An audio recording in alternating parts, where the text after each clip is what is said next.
もうそれは雇用主さんによって全然違いますよね。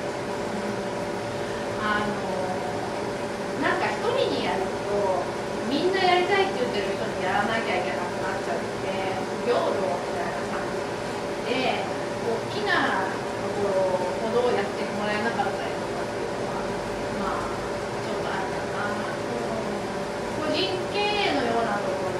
で、まあね、10人とか20人ぐらいの規模でやってるレストランだったりそういうところは比較的やれることはやってあげますよっていうお話が多いですよね。他にご質問ありますか？働く時間なんですけど、はい、レストランで結構その日の忙しさとかによってその週とかによってそういう場合でその30時間の前後のばらつきがある場合は、どうやってチェックされるんですか？チェックされる給与明細に書いてあるありますよね。これは時給いくらで何時間の給与です。給与明細出すので、それは週によってその30時間以上働けると足りなかった時とばらつきがあると基本は足りない月はあんまりない方がいいです。30時間自分がお休み取って足りてないとか、そういうのが1年の中に1回とか2回とかありますっていうのは大丈夫ですけど、割としょっちゅう32時間、28時間、35時間、20時間とかになっちゃってるのはダメなんですけども、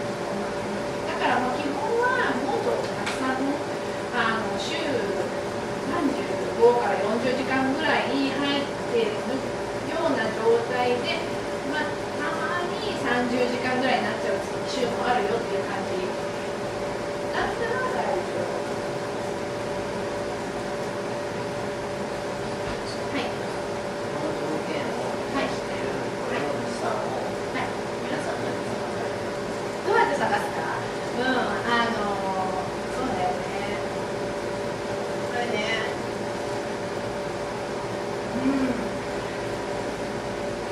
最初に仕事を探す面接の時にちょっと聞いちゃう、これをやってくださいよとは聞かないけれども、いつからこのお店あるんですかとか、そういうことは聞けるじゃないですか。そういう感じで2年経ってるっていうところは聞いちゃうとか、従業員数も面接の時にこれ目的じゃなくても聞いてもいいと思うんですよ。大体どれぐらいの人数のところで働くのかな自分はっていうのを把握するために聞く人だっているので、全部で何時ぐらい働いてるんですかっていうのに聞くのはいいと思うんですよ。でも経営状態とかはもう雇用主さんが言わないとわからないし、あとここの条件は揃ってるけどあんまり積極的にそういうことスポンサーしてくれない雇用主さんとか、そうですね、いいよいいよやってあげるよって言ってくれるところとかもやっぱりあるので、何で探すんですかっていうと、例えばうちにもうコンサルティングが始まってる方で、うちに聞いてここで仕事しようかなと思うんですけどどう思いますって聞いてくださると分かることも結構あります。そこの雇用主さんはあんまりやってくれないですとか、やってくれるよとか、従業員が多分5人いないと思いますよとか分かる時もあります。だからね、最初にもう仕事を始めるその面接の時に少し聞けることは聞いてでも結構一か八か9ヶ月働き続ける。働いた後にそれでできないよってなるとそう大変、だから、初めの方でもね、やっぱり働いて数日で僕これやりたいんですっていう感じの話もするのもちょっと難しい、しにくいですよね。だから、だんだんとこういうのやったことがECPNP で申請した従業員が他にいるのかとか、そういうの早いです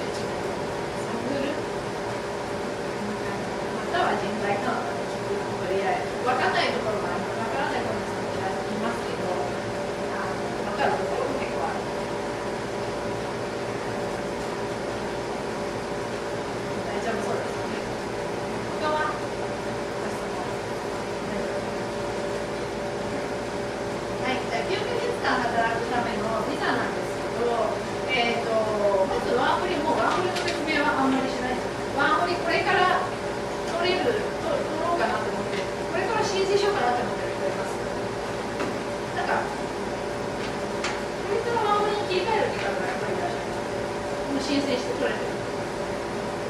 そしたらこれからワーホリ申請する方になければ出します。ポストグラジュエートビザっていうのは、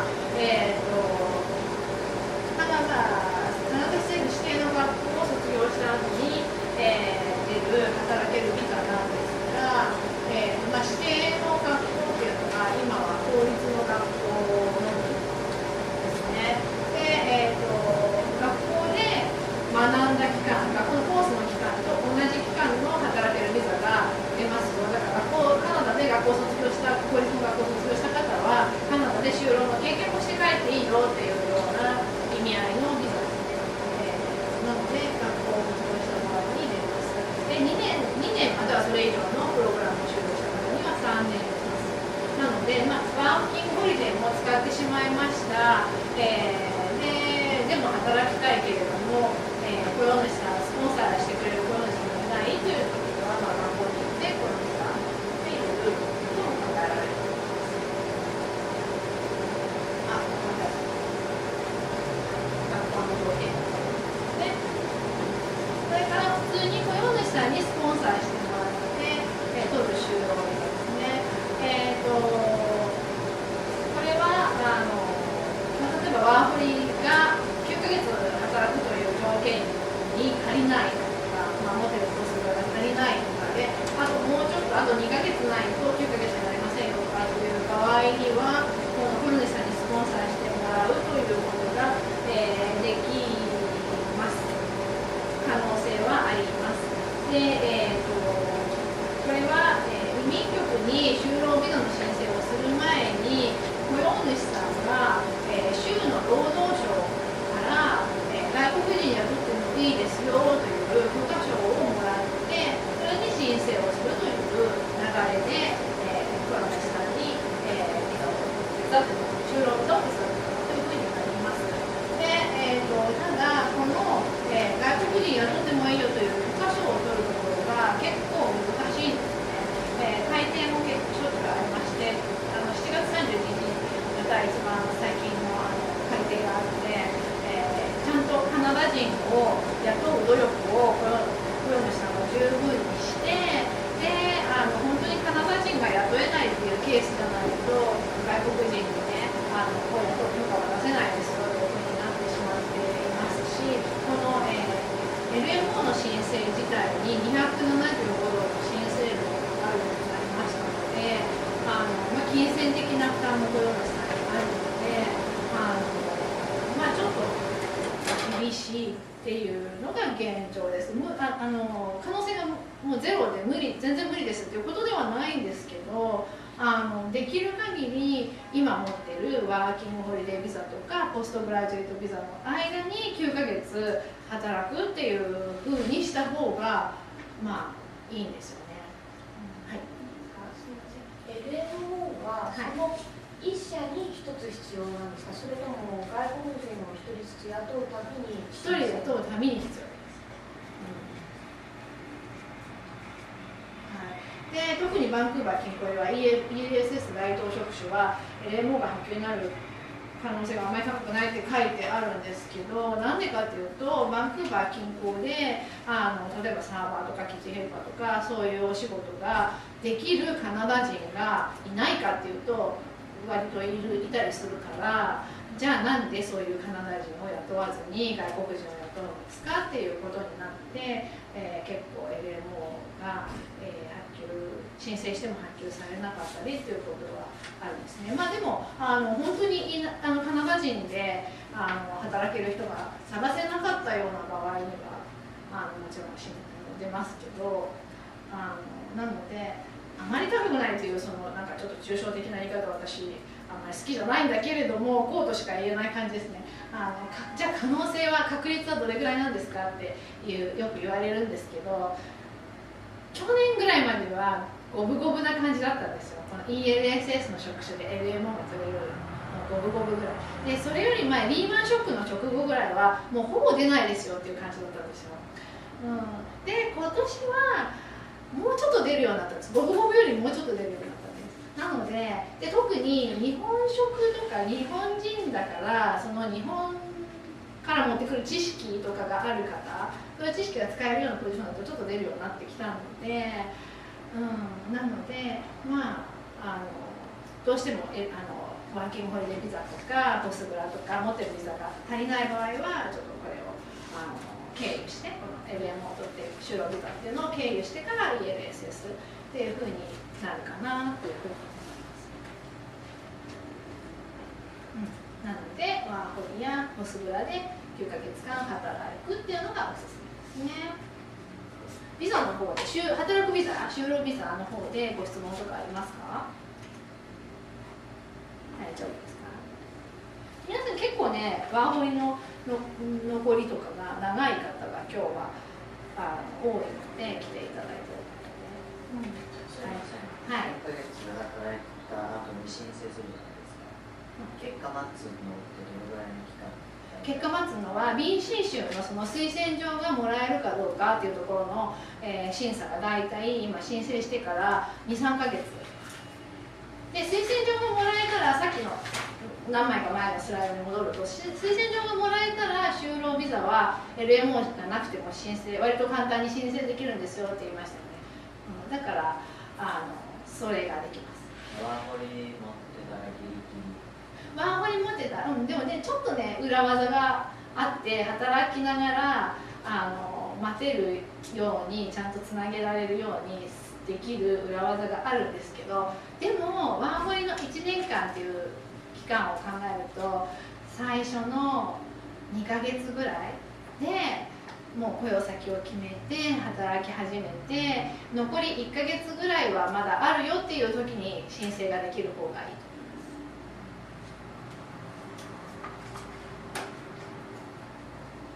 他に質問ありますか？大丈夫ですか？そしたらね、英語のテストのことをお話ししますね。これもうちょっと重要です。9ヶ月間働いただけでは申請ができないくなっちゃったので、英語のテストを受けてそのスコアを出さないといけないんですけども、初級でいいんです。初級でいいんですが、受けなきゃいけないことでは変わりがないですね。で、移民局の指定のテストというのがここに書いてあるテストです。上の2つが英語のテストで、一番下のがフランス語のテスト。英語よりフランス語の方が得意な人いますか？この中にいないですよね。じゃあフランス語の説明はしないですね。はい、上の2つが英語のテストです。IELTS とセルピップっていうテストなんですけど、IELTS の方が受けるの一般的かな、受けてる、多いかな。スコアは必要なスコアはその初級って言いますけど、初級ってじゃあ実際にどれぐらいっていうのがこのスコアですね。IELTS はだいたい全部4取れてれば大丈夫な感じです。あ、違う、リスニングが4っていうの。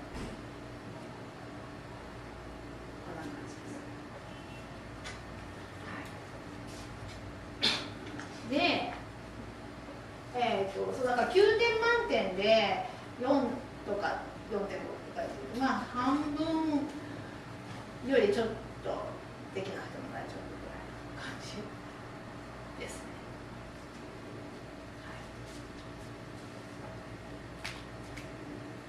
い、いいですかね。映してはい。で、じゃあ IELTS とセルピップどっちの方がスコアで安いですかとかよく聞かれるんですけど、IELTS の方がね、受ける場所がいっぱいあるからまず受けやすいんですよね。で、うちのお客様って実際に申請している方、永住権申請をしている方で、今までセルピップのスコアを持ってきた人一人もいないんですよね。みんな IELTS、 別にセルピップでもいいんだけど、受ける場所が多いので便利なのかなと思いますが、ちなみにこういうところで受けられます。で、でも高いんです。受験料が295だから気軽に2、3回受けてスコア出たらいいなみたいな感じじゃないですよね。2、3回も受けたら10万円かかっちゃうので、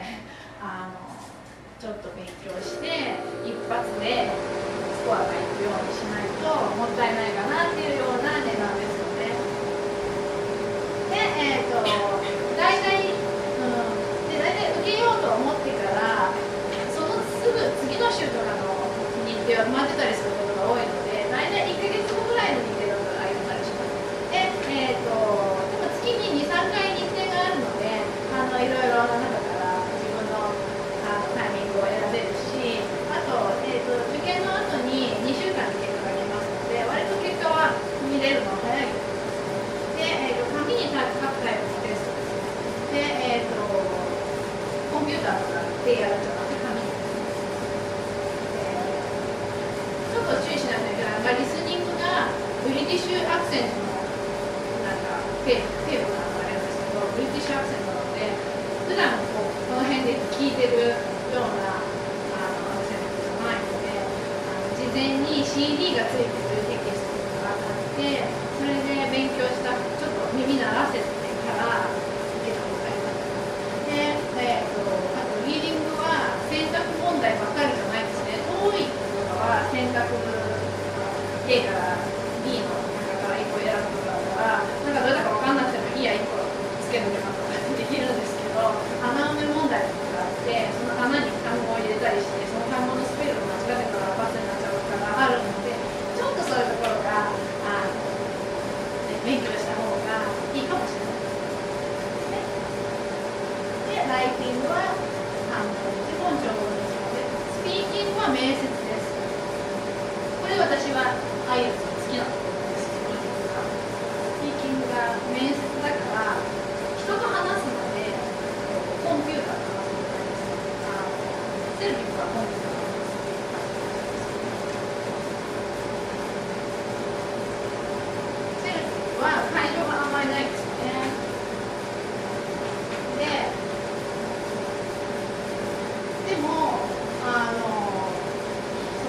受験料がちょびっと安い、まああまり結